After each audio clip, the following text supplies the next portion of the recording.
Hello नमस्ते welcome to my channel I am doctor Shweta.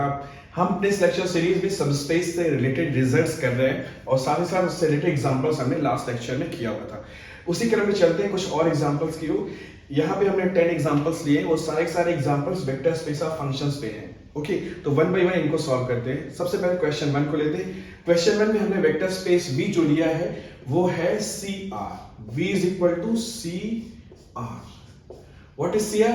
CR is the vector space of continuous real valued function. Means set of all the functions f from R to R which are continuous also. तो ऐसे functions का collection हमने लिया है। अब इसका कौन सा सबसेट लिया है हमने? W1 लिया है। W1 is the set of all those functions which satisfies this condition. Condition क्या है? कि there exists m belongs to R such that mod of fx less than equal to m। तो अगर हम थोड़ा सा रियल एनालिसिस पे ध्यान दें तो ये देखा जाए तो W1 ऐसे फंक्शंस का सेट है जो कि बाउंडेड है और CR में है तो साथ ही साथ कंटिन्यूअस है।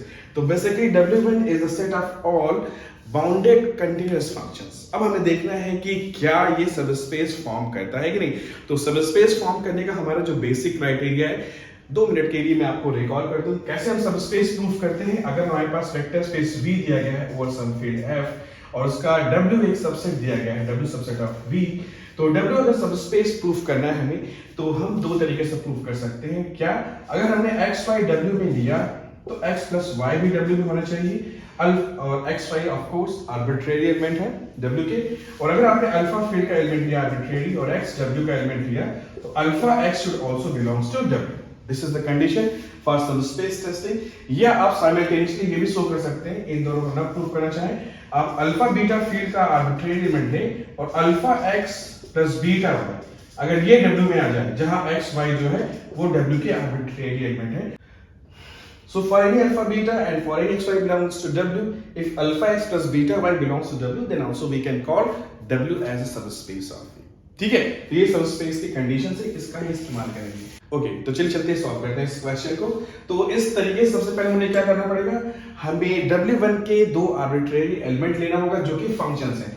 Late f, g belongs to W1। ठीक है, अगर f g W1 में है तो W1 में होने की क्या कंडीशंस है कि मॉड इनका जो है वो किसी नंबर से कम होगा, पॉजिटिव नंबर से कम होगा। तो हम कह सकते हैं देन अगर f W1 में है तो mod of f less than equal to n। चलिए मान लिया हमने जहां n कोई पॉजिटिव नंबर है, ठीक। एंड ऑल्सो हम मान लेते हैं सपोज कि g जो है मॉड ऑफ g जो है वो less than equal to n है जहां n सम पॉजिटिव नंबर है।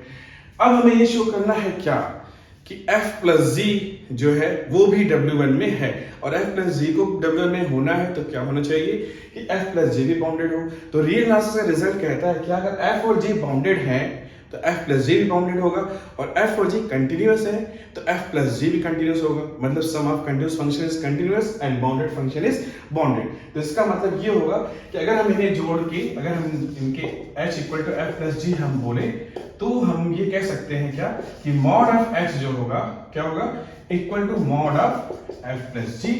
और आपको पता है मॉड क्या कंडीशन फॉलो करता है, this is less than equal mod of f plus mod of g होता है, राइट। तो less than equal to m plus n लिख सकते हैं।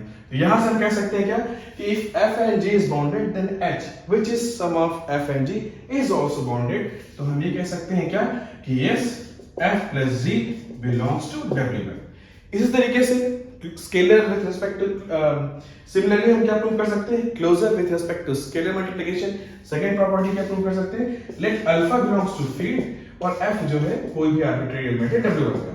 तो आपको ये पता है then mod of f must be less than equal to m। ठीक, आपको क्या शो करना है कि अल्फा f जो है वो भी W1 में हो। तो अल्फा f W1 में कब होगा, जब इसका मॉड अगर आप निकालें तो क्या आएगा, mod of alpha into mod of f less than equal to what, mod of alpha into m।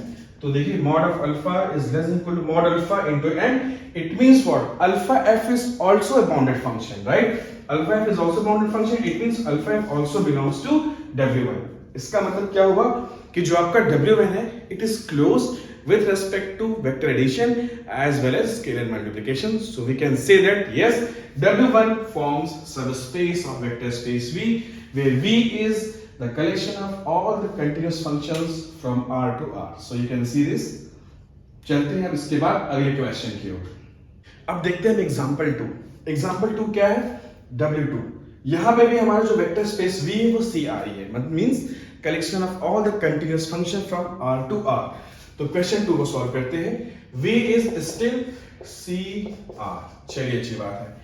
अब इसका सबसेट कैसा लिया गया है? देखिए, CR के ऐसे फंक्शंस f लिए गए हैं, ऐसे सबसेट बनाया गया W2 को कि वो सारे फंक्शन f जो है ट्वाइस डिफरेंशिएबल। इनका अगर मान लीजिए f कोई एलिमेंट है W2 का, मींस अगर if f belongs to W2 और f डबल डैश exist, ये हुआ कि ट्वाइस डिफरेंशिएबल फंक्शन है। ये और आपको करना क्या है कि अगर f और g ट्वाइस डिफरेंशिएबल है तो क्या f प्लस g भी ट्वाइस डिफरेंशिएबल फंक्शन होता है? होता है भाई, हमें रियल क्लासेस पढ़ाया जाता है कि अगर f g belongs to W2 है, ठीक है, f g belongs to W2 है, then we can write like this, f plus g का अगर आप डबल डेरिवेटिव निकालेंगे तो वो आएगा f double derivative of this and this.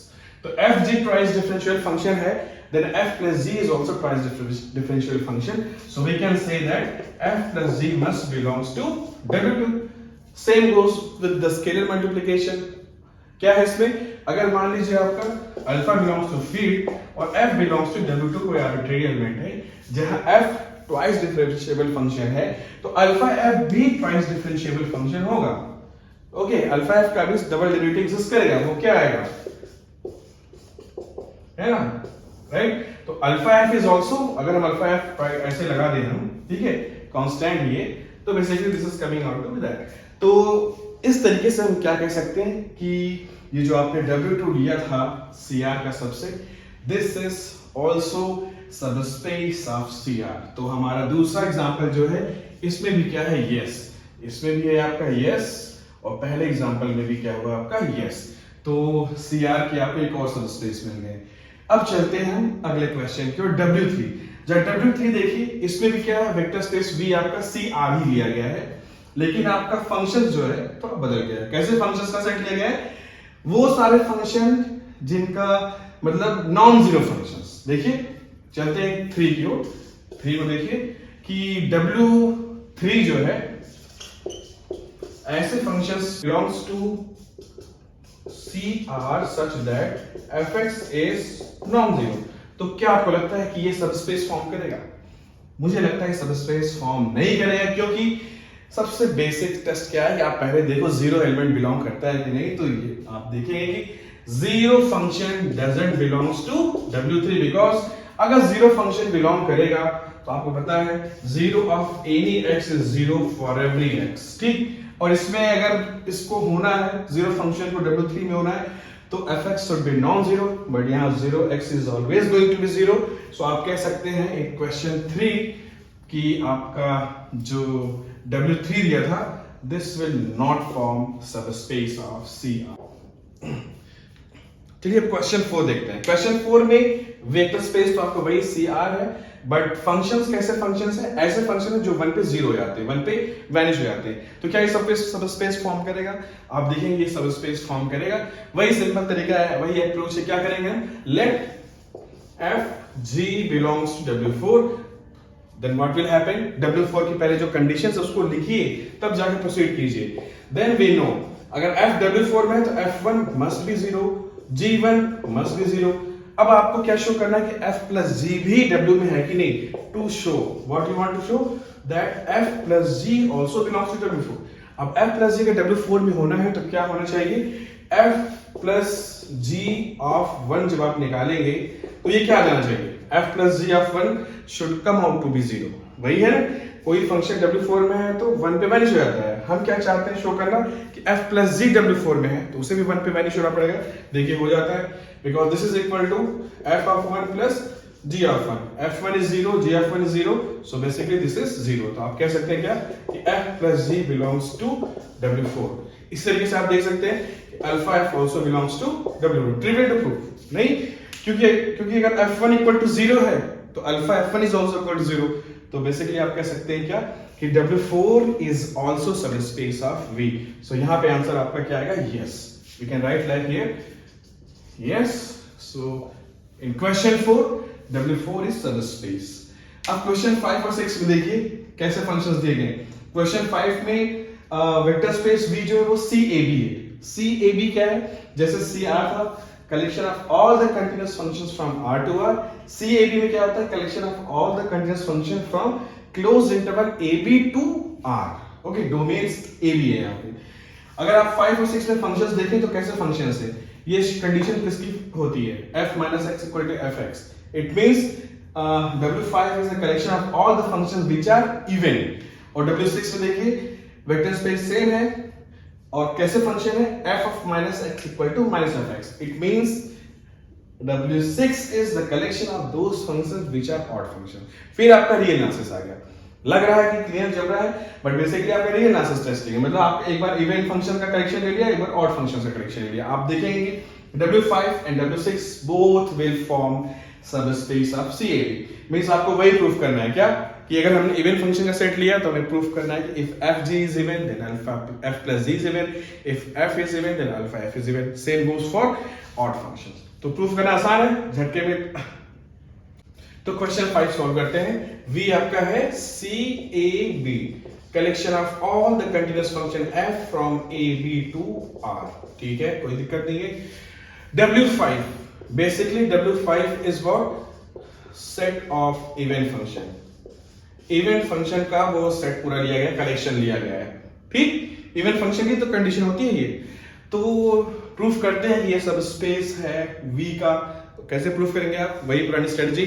क्या लेते हैं? Let fg belongs to W5। तो उसके बाद W5 में होने की कंडीशंस को लिखिए। क्या कंडीशंस है? f of minus x should equal to f of x। इसी तरीके से g of minus x should equal to g of x। ठीक, यहाँ पे मुझे लगता है ये इस तरीके से भी कर सकते हैं। दूसरा भी तरीका बताएं, बार बार एक ही अप्रोच को नहीं फॉलो करेंगे। अल्फा बीटा हम फील्ड का एलिमेंट ले लेते हैं और कंसीडर क्या कर लेते हैं? Alpha f plus beta. हम क्या चाहते हैं कि ये W5 में हो। अब ये W5 में होना है तो इसको भी इवन होना पड़ेगा। मतलब this of minus x should equal to what? This of x। ठीक है, जो इवन होने की शर्त है। तो इसके बाद हम क्या लिख सकते हैं? This is equal to alpha of f minus x plus beta of g minus x। जहां अल्फा बीटा f g सब आर्बिट्रेरी एलिमेंट है, इसको मैं बोल नहीं रहा हूं but it should be understood now. Okay, तो f माइनस x क्या है? fx। g माइनस x क्या है? gx। लिख सकते हैं यहाँ पे this is alpha fx plus beta gx, या इसको लिख सकते हैं क्या? Alpha f plus beta g of x। तो यहां से आपको क्या लगता है? Alpha f plus beta g belongs to W5 or not? Yes, that it belongs to y, because now what we have shown that कि ये भी इवन हो गया। तो alpha f plus beta g belongs to W5, so yes, this will form subspace of V। तो 5 का answer क्या हो गया? Yes। ठीक है, 6 जो है आप अपने से ट्राई करें, इसका भी आंसर yes ही होगा। क्यों? एकदम इसी तरीके से हम प्रूफ कर देंगे। ये कलेक्शन ऑफ ऑड फंक्शंस लिया गया है। यहाँ पे f minus x equal to f x लिखा है, यहाँ पे माइनस लगा दीजिएगा। यहाँ पे g minus x equal to g x लिखा हुआ है, माइनस लगा दीजिएगा। फिर ऐसे करके यहाँ पे इसको सॉल्व करेंगे तो यहाँ पे माइनस बाहर आ जाएगा और आप ये आसानी से प्रूफ कर पाएंगे क्या? This will also form subspace. तो W5 and W6 are subspaces of CAB। अब चलते हैं अगले एग्जांपल की ओर, एग्जांपल 7। इसमें आपका वेक्टर स्पेस V जो लिखा हुआ है, ये 7 चलते हैं। V इक्वल टू R लिखा हुआ है, नोटेशन है ऐसे फंक्शन का all the functions f from R to R। ठीक है, तो उनका कलेक्शन लिखा हुआ है सिंपल, तो नोटेशन है। तो इसमें कैसे फंक्शंस का W7 कैसे फंक्शंस का सेट है? वो functions such that f0 is equal to f1 means they are agreed at 0 and 1। ठीक, तो आप देखेंगे कि W7 is also forming a subspace of V। so यहाँ अभी आंसर आपका yes है और प्रूफ करना बहुत आसान है। क्वेश्चन देखकर ही लग रहा है कि ट्रिवियल है, ज्यादा डिफिकल्ट नहीं है। कैसे प्रूफ करेंगे? Let f, g belongs to W7। फिर W7 क्या कर रहा है? तो W7 के शर्त को पूरा करेगा। उसमें क्या होना चाहिए आपका? f of 0 should equal to f of 1 और यहाँ क्या होना चाहिए? g of 0 equal to g of 1। और आप चाहे तो इसको भी जो दूसरा टेस्ट था उसके इस्तेमाल करके कर सकते हैं। मान लेते हैं कि alpha beta belongs to field, arbitrary element है। फील्ड आपका मेंशन नहीं किया है तो आप उसको रियल फील्ड समझिएगा थ्रू आउट द क्वेश्चंस। ठीक, और एफ और जी जो है आपने ले ही लिया है W7 का आर्बिट्रेरी एलिमेंट, तो कंसीडर करते हैं क्या alpha f plus beta g. Let's see whether this belongs to W7 or not। ये W7 कब लाई करेंगे, जबकि this of 0 करेंगे and this should equal to this function of 1। तो देखते हैं क्या आता है। this is equal to what alpha f of 0 plus beta g of 0, और f of 0 क्या है f1, तो आप लिख सकते हैं this is alpha f1 plus beta g of 0 is what g1। तो यहां से आप लिख सकते हैं this is alpha f plus beta g of 1। इसका मतलब alpha f plus beta g 0 is equal to alpha f plus beta g 1। It means what we can say alpha f plus beta g belongs to W7। So we can say that W7 form subspace of the given vector space। तो ये रहा आपका 7 और यहाँ पे भी आप टिक मार दीजिए यस। चलिए ठीक है, अगला क्वेश्चन देखते हैं। Question number 8, W8 equal to f belongs to C01 such that integration from 0 to 1 fx dx equal to b लिखा हुआ है, जहां पे कि आपका वेक्टर स्पेस V जो है आपका वही है CAB। Vector space V is your CAB collection of all the continuous functions from closed AB to R। तो आप खुद ही सोचिए क्या ये सबस्पेस फॉर्म करेगा। अगर ये सबस्पेस फॉर्म करेगा तो कब फॉर्म करेगा, just think for a moment. देखकर आपको नहीं लग रहा है कि सबसे पहले हम देखिए क्या जीरो फंक्शन बिलोंग करे इसमें। अगर जीरो फंक्शन है तो भाई जीरो फंक्शन की कंडीशन क्या है कि जीरो फंक्शन को आप 0 to 1 पे जब आप इंटीग्रेट करेंगे तो जीरो आ जाएगा। इसमें b लिखा है, b कोई भी नंबर हो सकता है, यहाँ पे लिखा नहीं मैंने but b is arbitrary real number.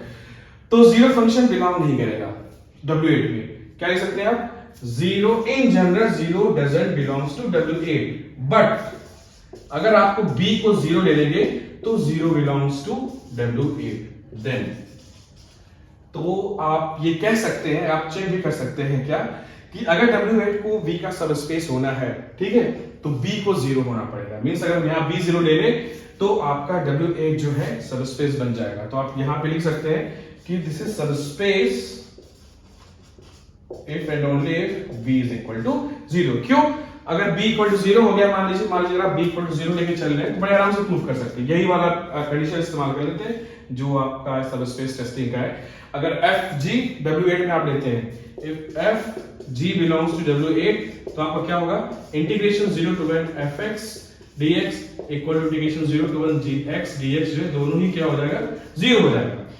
अब आप अल्फा बीटा कोई भी आर्बिट्रेरी एलिमेंट देंगे अगर फील्ड का, तो integration 0 to 1 alpha f plus beta g dx। क्योंकि आपको क्या शो करना है, आपको ये शो करना है कि alpha f plus beta g this should belongs to W8। तो ये W8 में तभी होगा जब कि क्या W8 में होने की शर्त क्या है, इसमें वही फंक्शन होगा जिसका इंटीग्रेशन 0 to 1 पे क्या आ जाए, 0 हो जाए। ठीक है, हमने b0 लिया हुआ है तो अल्फा f प्लस बीटा जी का 0 to 1 पे इंटीग्रेशन करके देख लेते हैं क्या 0 आ रहा है कि नहीं। आएगा, क्योंकि आपको ये दोनों कंडीशन दी गई है ना।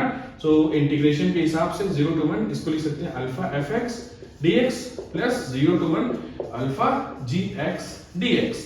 अब अल्फा को बाहर ले लेंगे तो ये भी 0 आ जाएगा, ये भी 0 आ जाएगा, क्योंकि यहाँ पे दिया गया है बेसिकली दिस इज 0। सो आप कह सकते हैं W8 will form subspace provided b is equal to 0। तो ये था W8 के बारे में। चलिए क्वेश्चन 9 की तरफ देखते हैं। So let's solve question 9। Question 9 में आपका V जो है CR है, all the continuous functions from R to R, but कैसे सबसेट है, ऐसे सबसेट है या ऐसे फंक्शंस हैं W9 में such that fx is less than or equal to 0। ठीक है, मतलब या तो जीरो फंक्शन है या नेगेटिव फंक्शन है। तो क्या लगता है आपको सबस्पेस फॉर्म करेगा? My answer is no, it will not form subspace, क्योंकि एक फंक्शन हम ले सकते हैं इसमें fx equal to -1, this must belongs to W9। भले ही कांस्टेंट फंक्शन है बट बिलोंग करेगा ही इसमें, है ना, क्योंकि इसने बोला है क्या, ऐसे फंक्शन जो लेस देन 0 हो वो भी इसमें है। तो fx equal to -1 is we can treat it like a constant function and it's a negative function, so this belongs to W9। कुछ इसमें डिग्री या ऐसा कुछ बात नहीं बोला है। ठीक, अब अगर आप अल्फा इक्वल टू -1 ले लें, फील्ड का एलिमेंट फील्ड रियल है, ठीक, तो क्या अल्फा fx बिलोंग करेगा इसमें? अल्फा fx हो जाएगा +1, कांस्टेंट बट पॉजिटिव फंक्शन। ये कैसे फंक्शन का कलेक्शन है? नेगेटिव या जीरो फंक्शन का कलेक्शन है। इसका मतलब क्या होगा कि this doesn't belongs to W9। Okay तो ये सब जो है ट्रिवियल एग्जांपल है, कभी कभी कांस्टेंट फंक्शन भी आपके काम आ जाता है एज ए काउंटर एग्जांपल। तो इसमें आपको ये सोचना था कि fx जो है लेस देन 0 दिया गया है, तो अब उसमें तो सब फंक्शंस आ जाएंगे ना, कांस्टेंट नॉन कांस्टेंट सारे फंक्शन आ जाएंगे। तो इन पर्टिकुलर हमने ये कांस्टेंट फंक्शन ले लिया जो कि नेगेटिव है और अल्फा भी -1 ले लिया, तो अल्फा fx क्या आ गया +1 आ गया। मतलब W9 is not closed with respect to scalar multiplication, so this is not going to be subspace of V। अब लास्ट क्वेश्चन चलते हैं, क्वेश्चन नंबर 10। यहाँ पे V जो है आपका दिया गया है C -2 2, मतलब set of all the continuous functions f from -2 to r, ठीक है, ऐसे फंक्शंस का सेट लिया गया है। फील्ड आपका रियल लेके चलिए, कंडीशन क्या है, f -1 into f1 is equal to 0। मतलब अगर आप इसमें एक फंक्शन लेते हैं f belongs to, अगर आप कहते हैं W10, तो this implies what should happen, f -1 into f1 should equal to 0। तो आप देखिएगा ये भी सबस्पेस फॉर्म नहीं करता। काउंटर एग्जांपल बना सकते हैं, एक फंक्शन लीजिए f इक्वल टू x -1। अब हम कह रहे हैं W10 में बिलोंग करता है, अगर W10 में बिलोंग करता है तो इस कंडीशन को पूरी करना चाहिए। देख लेते हैं है कि नहीं। अगर इस कंडीशन पूरी करता है तो f1 इसका निकालिए, क्या आएगा, 1 -1 इक्वल टू 0। अब f1 0 है तो कोई दिक्कत ही नहीं है, f -1 इंटू f1 तो 0 होगा ही। चलिए ये तो हो गया। अब दूसरा फंक्शन लेते हैं हम x+1, जी ले लेते हैं हम x+1। देखिएगा this also belongs to W10, क्यों, अगर आप यहाँ पे g ऑफ -1 निकालें तो क्या आएगा, -1 + 1 विच इज इक्वल टू 0। तो इसका मतलब क्या हुआ कि g of 1 into g of -1 it is going to be equal to 0। तो fg तो है भाई W10 में, ठीक, लेकिन क्या इनका सम है। अगर आप f प्लस g कर देंगे तो देखिए x -1 और x+1, राइट, आप इनको ऐड करेंगे, 1 1 कैंसिल, बचेगा 2x। This is not belonging to W10 because अगर आप f प्लस g को आप h बोल दें जो कि 2x है, तो h -1 निकालेंगे तो क्या आएगा आपका -2 और h1 निकालेंगे तो क्या आएगा 2। तो इनका प्रोडक्ट क्या आएगा, h -1 into h1 which is equal to -4। जबकि क्या शर्त है W10 होने की, f -1 into f1 को 0 होना पड़ेगा। Is it okay? तो आप कह सकते हैं this will not form subspace of. तो ये सारे क्वेश्चन थे, कुछ मैंने एग्जांपल्स लिए। प्रॉब्लम सॉल्विंग स्किल बढ़ाना भी हमारे लिए बहुत जरूरी है, इसलिए मैंने अपनी ये जो लेक्चर सीरीज जो स्टार्ट किया है सिर्फ थ्योरेटिकल नहीं है, इसमें ट्यूटोरियल्स है, प्रॉब्लम्स है, थ्योरी है, वो कंप्लीट होगा, ऐसे कंप्लीट लेक्चर सीरीज होगा। अगर आप इस पर बने रहेंगे तो ऐसा मेरा ओपिनियन है कि लीनियर अलजेब्रा में आपको कोई दिक्कत नहीं आएगी। ओके, और अगर आपको इसमें कोई भी कंफ्यूजन है and if you have any queries then feel free to ask me in the comment section, definitely I am going to reply you and if I am helping you in any way. अगर आपको मेरे content अच्छे लगते हैं तो please subscribe कर सकते हैं आप। शुक्रिया।